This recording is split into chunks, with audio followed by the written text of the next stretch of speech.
Il y a un silence en vous que tous ceux qui vous entourent peuvent sentir, mais qu'ils feignent d'ignorer. C'est un type de silence bien particulier. Ce n'est pas la paix, ce n'est pas le calme. C'est cette pause avant la question que vous ne posez jamais à voix haute. Et si je me retrouvais complètement seul? Et si personne ne s'en souciait plus? Et si je disparaissais et que le monde continuait de tourner comme si je n'avais jamais existé? Ce silence vous effraie, car vous connaissez déjà la réponse. Et Eckhart Tolle a passé des décennies à étudier précisément cette terreur, non pas pour l'éliminer, mais pour la traverser et atteindre l'autre rive. Car de l'autre côté de cette peur existe quelque chose qui a complètement changé la trajectoire de sa vie, et cela pourrait aussi changer la vôtre. Mais d'abord, vous devez comprendre pourquoi on vous a appris à en avoir si peur. Quand vous étiez enfant, la solitude était une punition. Être privé de sortie dans votre chambre, être mis à l'écart à la récréation, ne pas être choisi pour l'équipe. Le message était clair. Être seul, c'est être en faute. Être seul, c'est échouer. Alors vous avez appris à remplir chaque seconde de silence, à faire défiler le feed indéfiniment, à allumer la télévision sans même la regarder, à appeler quelqu'un, n'importe qui, juste pour ne pas entendre l'écho de la pièce vide en vous. Mais l'avez-vous déjà remarqué? Plus vous remplissez votre vie de gens, de bruit, de distractions, plus vous vous sentez vide. C'est comme essayer d'étancher sa soif en buvant de l'eau salée. Chaque gorgée augmente la soif. Tolle appelle cela la faim fantôme. Vous avez faim de quelque chose que vous ne pouvez nommer. Alors vous essayez de vous en rassasier avec tout ce qui est à portée de main. Relations, réussite, like, validation, statut, et rien, absolument rien, ne vous comble. Pourquoi? Parce que vous essayez de remplir le vide avec plus de forme. Et le vide n'est pas une absence à combler. C'est une présence à habiter. Ceci est le premier renversement. Vous n'avez pas peur de la solitude. Vous avez peur de ce que la solitude révèle. Imaginez une pièce complètement vide, avec des murs blancs et un écho parfait. Maintenant, imaginez que cette pièce, c'est vous, votre esprit sans pensée, votre vie sans rôle social, votre identité sans étiquette. Que reste-t-il?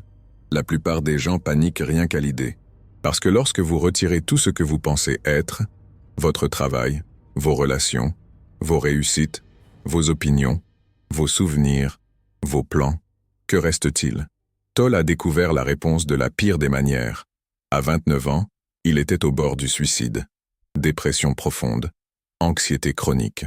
Une nuit, il s'est réveillé à 3 heures du matin avec une pensée obsessive martelant son esprit. « Je ne peux plus vivre avec moi-même. » Et puis, quelque chose s'est brisé en lui.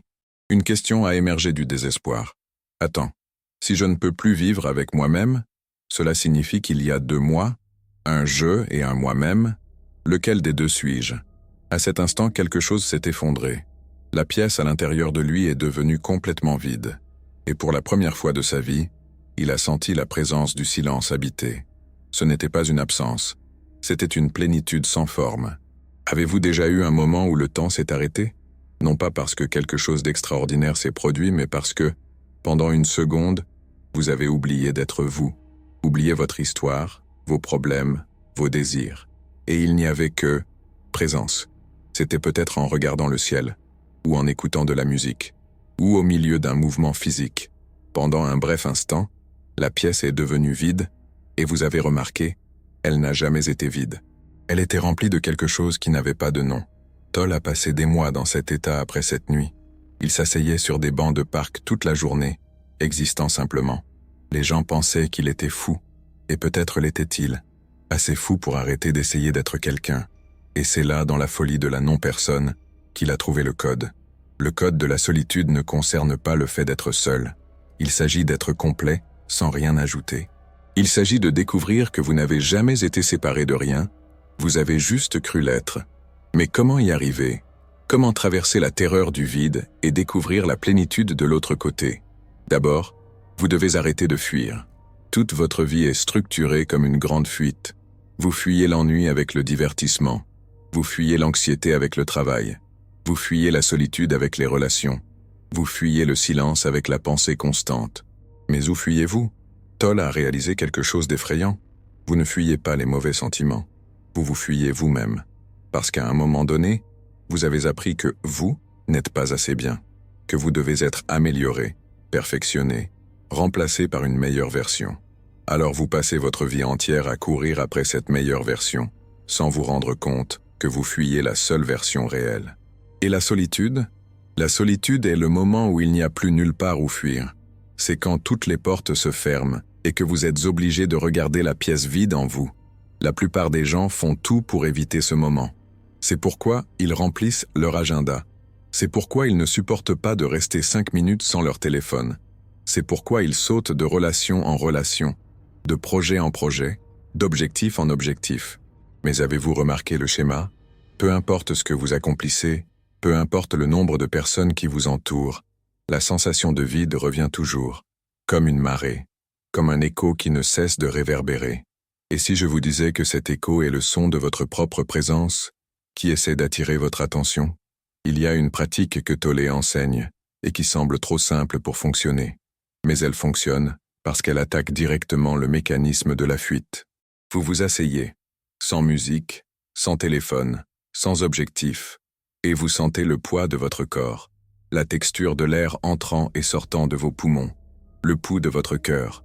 Vous sentez ce que signifie être vivant sans rien en faire, et les pensées commencent à crier. C'est une perte de temps.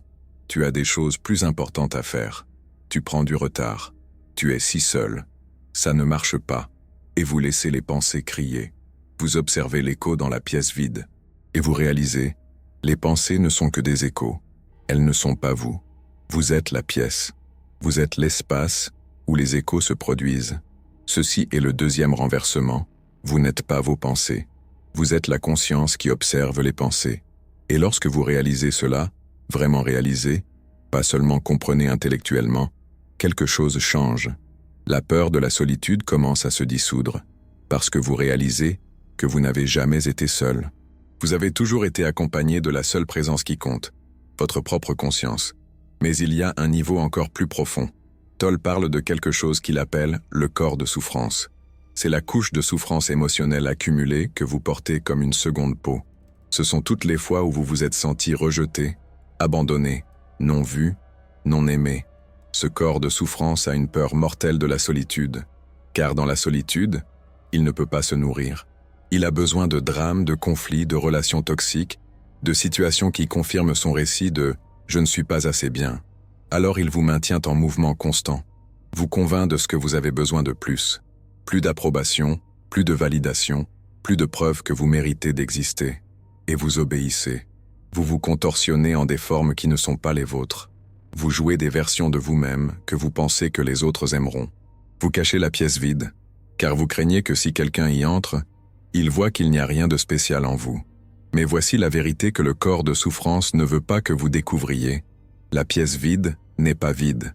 Elle est remplie de la seule chose que vous avez toujours voulu. La plénitude. Pas la plénitude d'avoir. La plénitude d'être. Et cette plénitude ne peut être ressentie que dans la solitude. Parce que dans la solitude, vous ne pouvez pas feindre. Vous ne pouvez pas jouer un rôle. Vous ne pouvez pas vous cacher derrière des masques sociaux. C'est vous et le silence habité. C'est vous et la vérité nue de ce que signifie être vivant. Il y a un moment dans le voyage de Tolle qu'il décrit comme le portail. C'est quand vous êtes dans la solitude, sentant tout le poids de l'anxiété, de la peur, du vide, et au lieu de fuir, vous plongez plus profondément. Vous allez à l'intérieur de la peur. Vous la sentez complètement, sans résistance, sans jugement. Et ce qui se passe est impossible à décrire avec des mots, mais je vais essayer. La peur se dissout, non pas parce que vous l'avez vaincue, mais parce que vous avez cessé de lutter contre elle. Et quand vous cessez de lutter, vous réalisez que la peur était faite de résistance. Sans résistance, il n'y a pas de peur, il n'y a que sensation, il n'y a que présence. Et à l'intérieur de cette présence, vous trouvez quelque chose d'inattendu, du pouvoir. Non pas le pouvoir de dominer les autres, non pas le pouvoir de conquérir des choses, le pouvoir d'être entier sans avoir besoin de rien d'extérieur, le pouvoir d'être suffisant, le pouvoir de la présence pure. Tolle appelle cela le pouvoir de l'instant présent. Mais ce n'est pas un concept. C'est une expérience viscérale d'être si complètement présent que le passé et le futur disparaissent. Et avec eux, disparaît toute la souffrance qui vient du fait de vivre dans les souvenirs et les fantasmes. Vous êtes enfin ici. complètement ici. Et ici n'est jamais vide. Mais soyons honnêtes, vous ne vous réveillerez pas demain en vivant en permanence dans cet état. Il a fallu des années à Toll. Et même après des décennies, il dit qu'il y a encore des moments où l'esprit essaie de le ramener au drame. La différence est qu'il le reconnaît maintenant. Il voit les échos commencer à réverbérer dans la pièce vide et sourit, parce qu'il sait que ce ne sont que des échos. La pièce reste la pièce. Et vous pouvez commencer à développer cette même reconnaissance. Commencez à remarquer quand vous fuyez, quand vous remplissez le silence de bruit juste parce que vous ne supportez pas la présence du vide. Chaque fois que vous sentez la compulsion de vérifier votre téléphone sans raison, c'est la fuite. Chaque fois que vous entrez dans une relation juste pour ne pas être seul, c'est la fuite. Chaque fois que vous remplissez votre agenda jusqu'à ce qu'il n'y ait plus de place pour respirer, c'est la fuite. Et chaque fois que vous remarquez la fuite et choisissez d'arrêter, même si ce n'est que pour 5 minutes, vous traversez le portail. Vous entrez dans la pièce vide. Vous découvrez le silence habité. Il y a une phrase de Tolle qui a tout changé pour moi. La solitude est créée par l'esprit qui dit que vous avez besoin de quelque chose d'extérieur pour être complet. La solitude intérieure est l'état d'être complet sans avoir besoin de rien. Comprenez-vous la différence? La solitude, l'isolement souffrant, est la souffrance. C'est la croyance que vous êtes incomplet, séparé, isolé du reste de l'existence. La solitude, l'état d'être seul, mais entier, est la liberté. C'est la perception que vous êtes complet, entier, connecté à tout par la conscience même qui anime toute chose. Et le chemin de la solitude à la solitude intérieure passe par une porte très étroite. L'acceptation radicale de ce qui est, pas de ce qui devrait être, pas de ce que vous aimeriez qu'il soit, de ce qui est. Êtes-vous seul maintenant? Acceptez-le complètement. Sentez ce que cela signifie. N'essayez pas de changer. N'essayez pas de remplir. Soyez simplement avec cela. Êtes-vous entouré de gens mais vous sentez-vous seul? Acceptez-le complètement. Sentez la solitude même au milieu de la foule. Ne la rejetez pas. Ne la jugez pas. Soyez simplement avec elle. Et quelque chose de miraculeux se produit dans l'acceptation totale. La chose acceptée se transforme. La solitude devient solitude intérieure. Le vide devient plénitude. La peur devient présence. Mais vous devez traverser. Il n'y a pas de raccourci. Avez-vous déjà remarqué comment les personnes les plus puissantes du monde, non pas au sens d'argent ou de célébrité, mais au sens de présence, d'impact, d'authenticité, ont quelque chose en commun? Elles sont à l'aise avec la solitude. Non pas parce qu'elles sont asociales, mais parce qu'elles ont découvert qu'elles n'ont besoin de personne pour se sentir entières. Et précisément parce qu'elles n'en ont pas besoin, elles deviennent magnétiques. Parce que les gens sentent quand vous êtes complet. Ils sentent quand vous n'essayez pas de leur soutirer de l'énergie, quand vous n'agissez pas pour obtenir leur approbation, quand vous êtes simplement. Et c'est l'ironie finale. Lorsque vous cessez de fuir la solitude et découvrez la solitude intérieure, vous devenez moins seul. Non pas parce que vous avez besoin de gens, mais parce que les gens gravitent naturellement autour de la présence authentique. Mais cela ne peut pas être la raison. Si vous cherchez la solitude intérieure pour attirer des gens, vous avez manqué l'essentiel. La solitude intérieure est la fin en soi. C'est la découverte que vous avez déjà tout ce que vous avez toujours voulu et que vous l'avez toujours eu. Toll raconte l'histoire d'un mendiant assis sur une boîte. Il passe des années à mendier pour survivre. Un jour, quelqu'un demande « Qu'y a-t-il dans cette boîte sur laquelle vous êtes assis ?» Le mendiant n'avait jamais regardé. Quand il l'ouvre, il découvre qu'elle est pleine d'or. Vous êtes le mendiant. La boîte est votre propre conscience, et vous passez votre vie entière à demander des miettes de validation, d'amour, de sens, sans vous rendre compte que vous êtes assis sur un trésor infini. La solitude est le moment où vous regardez enfin à l'intérieur de la boîte. Mais il y a de la peur. Parce que, et si vous regardez et qu'il n'y a rien? Et si la boîte est vide? Voici le secret que Tolle a mis des années à comprendre. La peur de la boîte vide est la dernière protection de l'ego. Parce que l'ego sait que lorsque vous regardez à l'intérieur et découvrez l'or, il perd tout son pouvoir. L'ego vit du manque, du « je n'ai pas assez », du « je dois devenir quelqu'un », du « je ne suis pas bon tel que je suis ». Et la présence, la conscience pure, est la plénitude absolue. C'est « je suis déjà tout ». C'est « il n'y a rien à devenir ». C'est « Je suis complet exactement tel que je suis. Alors l'ego crée 1000 distractions pour vous maintenir à regarder vers l'extérieur, pour vous maintenir dépendant des choses extérieures. Parce que le jour où vous découvrez que vous n'avez besoin de rien d'extérieur pour être complet, l'ego perd la partie. Et ce jour pourrait être aujourd'hui. Faisons quelque chose ensemble maintenant. Quelque chose qui semblera simple mais qui ne l'est pas. Arrêtez-vous un instant. Sentez l'air dans vos poumons. Sentez le poids de votre corps. Maintenant, sentez l'espace autour de vous. Non pas visuellement, mais énergétiquement. L'espace qui vous entoure. Maintenant, sentez l'espace en vous. Entre les pensées, entre les respirations, entre les battements du cœur. Remarquez-vous, il y a de l'espace en vous. Et cet espace n'est pas vide. Il vibre de présence, de conscience, de vie. Cet espace, c'est vous. Non pas le vous qui a un nom, une histoire, des problèmes. Le vous qui existait avant tout cela, le vous qui était là quand vous êtes né et qui sera là quand vous mourrez. Ce vous n'est jamais seul, parce que ce vous est la source même de la connexion. C'est ce qui connecte tout. Toll a découvert cela dans la nuit la plus sombre de sa vie. Et depuis lors, il a essayé de le pointer du doigt de 1000 manières différentes. Parce qu'on ne peut pas l'enseigner. On ne peut que le pointer du doigt et espérer que vous regardiez. Mais voici l'astuce. Vous ne pouvez pas forcer.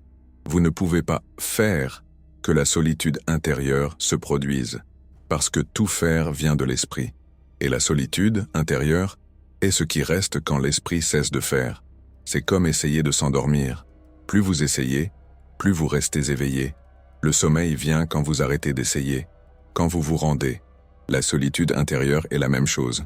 Elle vient quand vous arrêtez d'essayer de remplir le vide, quand vous arrêtez d'essayer de devenir quelqu'un de spécial, quand vous permettez simplement aux choses d'être comme elles sont.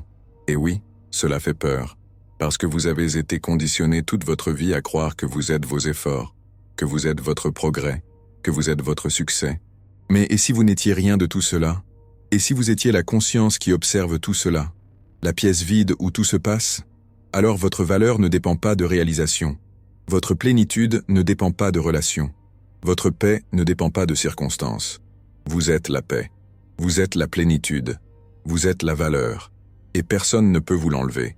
Parce que ce n'est pas quelque chose que vous avez. C'est ce que vous êtes. Toll a passé des années assis en silence avant de commencer à enseigner. Les gens demandaient ce qu'il faisait. Il disait « J'observe le monde apparaître et disparaître. » Quel genre de réponse est cela ? C'est la réponse de quelqu'un qui a découvert que le monde, avec tous ses drames, ses urgences, ses crises, n'est qu'une vague dans l'océan de la conscience. Et il a appris à être l'océan. Vous aussi, vous pouvez apprendre. Mais vous devez d'abord cesser de vous identifier aux vagues. Cessez de penser que vous êtes l'histoire que votre esprit raconte. Cessez de croire que vous êtes le personnage du drame. Vous n'êtes pas le personnage. Vous êtes la scène où le drame se déroule. Et la scène n'est jamais affectée par le drame. Lorsque vous comprenez cela, non pas intellectuellement mais viscéralement, la solitude devient impossible, parce que vous réalisez que vous êtes connecté à tout par la même conscience qui anime toute chose. L'arbre dehors, c'est vous. Le ciel, c'est vous. La personne à côté de vous, c'est vous. Non pas dans le sens où vous êtes la même personne, mais dans le sens où la même présence habite toutes les formes. Et quand vous sentez cela, même pour un instant, vous comprenez ce que Toll veut dire quand il dit que vous êtes l'univers qui s'expérimente lui-même. Mais ramenons cela à la réalité, au quotidien. Parce que tout cela semble beau philosophiquement, mais comment vivez-vous cela ? Vous commencez petit. Vous commencez par vous arrêter 5 minutes par jour et simplement sentir ce que signifie être vivant. Sans objectif. Sans productivité, juste présence. Et vous remarquerez quelque chose. L'esprit va résister. Il dira que c'est une perte de temps. Il créera des urgences. Il générera de l'anxiété. Parce que l'esprit a peur du chômage. Et lorsque vous êtes en présence pure, l'esprit est au chômage. Mais vous persistez. Non pas parce que vous essayez d'atteindre quelque chose, mais parce que vous pratiquez le non-atteindre. Vous pratiquez le fait d'être suffisant. Et peu à peu, quelque chose commence à changer. Vous réalisez que vous n'avez pas besoin de vérifier votre téléphone toutes les 5 minutes. Vous réalisez que vous pouvez être en silence sans inconfort. Vous réalisez que la compagnie de votre propre présence est plus gratifiante que toute distraction. Et alors vous commencez à choisir la solitude intérieure. Non pas parce que vous fuyez les gens, mais parce que vous avez découvert un trésor qui n'existe que dans le silence. Une sorte de joie qui ne dépend pas de raisons extérieures. Une paix qui n'a pas besoin de justification. Tolle parle du saut quantique. Le moment où vous cessez de vivre à travers l'esprit et commencez à vivre à travers la présence. Ce n'est pas graduel. C'est soudain, comme se réveiller d'un rêve. Une seconde, vous êtes identifié à toutes vos pensées, vos émotions, votre histoire. La seconde suivante, vous réalisez que tout cela n'est que contenu apparaissant dans la conscience. Et vous êtes la conscience, pas le contenu. Et tout change. Non pas parce que vos circonstances ont changé, mais parce que vous n'en êtes plus prisonnier. Le mauvais travail ne définit plus qui vous êtes. La relation compliquée ne détermine plus votre valeur. Le compte en banque ne mesure plus votre succès. Parce que vous avez découvert quelque chose qui ne peut être enlevé, ne peut être conquis, ne peut être perdu. La présence d'être. Et cette présence se ressent comme l'amour. Pas l'amour pour quelque chose. Juste l'amour comme état d'être. L'amour sans objet. Et lorsque vous êtes dans cet état, même pour des instants, vous réalisez que vous n'avez jamais été seul. Parce que l'amour est la nature fondamentale de la conscience. Et vous êtes conscience. Mais il y a un dernier portail. Une dernière peur. La peur que si vous plongez totalement dans la présence, vous perdiez votre vie. Que vous deveniez passif. Que vous n'accomplissiez rien. Que vous deveniez inutile. Tolle a vécu cette peur. Après la transformation, il a passé des mois sans rien faire. Les gens pensaient qu'il était devenu fou. Et peut-être l'était-il. Fou de présence. Mais alors, quelque chose a commencé à circuler à travers lui. Pas à partir de l'esprit, à partir de la présence. Des actions ont commencé à se produire, mais sans effort, sans tension, sans peur de l'échec. Et il a réalisé, l'esprit crée avec effort, la présence crée avec fluidité. L'esprit a besoin de planifier, de contrôler, de forcer. La présence permet simplement aux choses de se déployer. Et ce qui se déploie est toujours plus intelligent, plus élégant, plus efficace que ce que l'esprit aurait pu planifier. Parce que la présence est connectée à l'intelligence de l'univers. Et l'esprit n'est connecté qu'au passé. Donc, vous ne perdez pas votre vie lorsque vous découvrez la présence. Vous gagnez votre vie pour la première fois. Vous cessez de vivre en mode automatique et commencez à vivre dans le flux. Il y a un silence en vous que tous ceux qui vous entourent peuvent sentir, mais qu'ils feignent d'ignorer. Vous rappelez-vous cette phrase? C'est par elle que nous avons commencé. Comprenez-vous maintenant ce qu'elle signifie vraiment?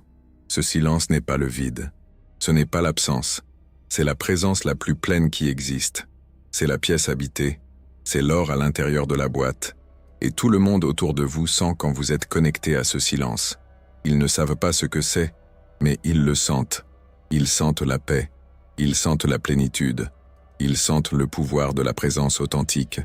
Et ils feignent de ne pas le remarquer parce que cela confronte leur conditionnement. Parce que cela montre qu'il est possible de vivre d'une autre manière. Une manière qui ne dépend pas d'une fuite constante. Mais vous savez maintenant. Vous savez que la solitude n'est pas l'ennemi. C'est le professeur. C'est le portail. C'est le chemin du retour à la maison. Et la maison n'est pas un lieu.